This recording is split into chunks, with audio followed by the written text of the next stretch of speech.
പാങ്ങോട് പഞ്ചായത്തിൽ SDPI പിന്തുണയോടെ UDF കോൺഗ്രസിലെ S ഗീതയ്ക്ക് SDPIയുടെയും വെൽഫെയർ പാർട്ടിയുടെയും 3 വീതം വോട്ടുകൾ ലഭിച്ചു.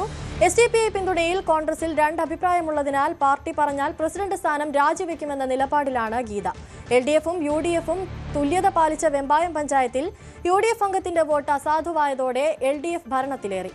മംഗലാപുരത്തും നാവായിക്കുളത്തും LDF പിന്തുണയിൽ കോൺഗ്രസ് വിമതന്മാർ പ്രസിഡന്റായി.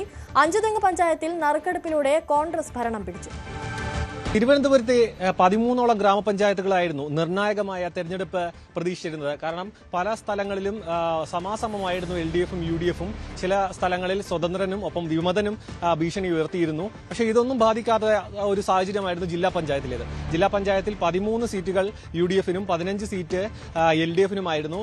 അത് ആ രീതിയിൽ തന്നെ ഒരു വോട്ട് പോലും അസാധുവാകാതെ തന്നെ പ്രിയദർശിനിയെ ജില്ലാ പഞ്ചായത്ത് പ്രസിഡന്റായി തിരഞ്ഞെടുക്കുകയായിരുന്നു. പക്ഷേ ഇതിൽ മാറ്റങ്ങൾ വന്നിരിക്കുന്നത് അഞ്ചുതെങ്ങാണ്. അഞ്ചുതെങ്ങിൽ കോൺഗ്രസിന് 7ഉം LDFിന് 7ഉമായിരുന്നു. ഒപ്പം ഇത് പിന്നീട് നറുക്കെടുപ്പിലേക്ക് കാര്യങ്ങൾ നീങ്ങുകയും അങ്ങനെ കോൺഗ്രസിന് ഭരണം ലഭിക്കുകയും ഷിൻസി ഐവിനാണ് പ്രസിഡന്റായി ഇപ്പോൾ തിരഞ്ഞെടുക്കപ്പെട്ടിരിക്കുന്നത്. മറ്റൊരു വെമ്പായം പഞ്ചായത്തിലെ കാര്യം നോക്കുകയാണെന്നുണ്ടെങ്കിൽ ഒരു വോട്ട് അസാധുവാവുകയായിരുന്നു. UDFിന്റെ വോട്ട് അസാധുവായി.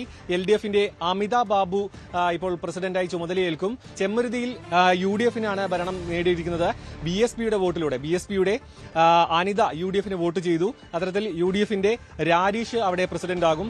വെമ്പായത്തെ കാര്യം നോക്കുകയാണെന്നുണ്ടെങ്കിൽ നേരത്തെ സൂചിപ്പിച്ച പോലെ തന്നെ ഒരു വോട്ട് അസാധുവായി.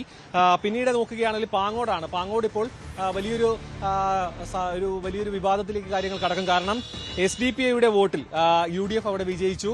അതിൽ കോൺഗ്രസിന്റെ S ഗീതയ്ക്ക് SDPIയുടെ 3 വോട്ടുകളും വെൽഫെയർ പാർട്ടിയുടെ വോട്ടും UDFിന് ലഭിച്ചു. ഇത്തരത്തിലാണ് ഈ ഒരു മറ്റ് പല ഭാഗങ്ങളിലുമുള്ള വിവാദങ്ങൾ, ഈ ഒരു SDPIയുടെ പിന്തുണയും വെൽഫെയർ പാർട്ടിയുടെ പിന്തുണയുമായി ബന്ധപ്പെട്ട വലിയ വിവാദങ്ങൾ നടക്കുന്നതിനിടയിലാണ് ഈ ഒരു SDPIയുടെയും വെൽഫെയറിന്റെയും പിന്തുണയോടുകൂടി ഒരു UDF സ്ഥാനാർത്ഥി വിജയിക്കുന്നത്. പക്ഷേ ഈ ഒരു പ്രസിഡന്റ് സ്ഥാനം ഗീത എന്ന് പറയുന്ന സ്ഥാനാർത്ഥിയാണ് വിജയിച്ചിരിക്കുന്നത്. പാർട്ടി ആവശ്യപ്പെടുകയാണെന്നുണ്ടെങ്കിൽ ഈ ഒരു സ്ഥാനം രാജിവെക്കുമെന്നും രാജ്യസന്നദ്ധത അടക്കം അറിയിച്ചിട്ടുണ്ട്. ഇത്തരത്തിലാണ് ഈ ഒരു തിരുവനന്തപുരത്തെ ഒരു ചിത്രം. തിരുവനന്തപുരത്ത് 13ൽ ഇത്രയും ഭാഗങ്ങളിലാണ് ഇപ്പോൾ റിസൾട്ട് വന്നിട്ടുള്ളത്. അതായത് നിർണായകമായി നിൽക്കുന്ന പല പഞ്ചായത്തുകളിലെയും ഫലം കാത്തിരിക്കുകയാണ്. ഒപ്പം ഈ ഒരു ജില്ലാ പഞ്ചായത്തിന്റെയും ഈ വന്ന റിസൾട്ടുകളുടെ അടിസ്ഥാനത്തിൽ മറ്റ് ഗ്രാമപഞ്ചായത്തുകളിലെയും വൈസ് പ്രസിഡന്റ് തെരഞ്ഞെടുപ്പ് അടക്കം നടക്കാനുണ്ട്.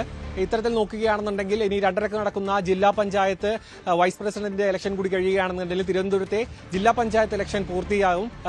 പ്രസിഡന്റൊപ്പം തന്നെ വൈസ് പ്രസിഡന്റ് സ്ഥാനങ്ങളിലേക്കുള്ള തെരഞ്ഞെടുപ്പ് പൂർത്തിയാകും.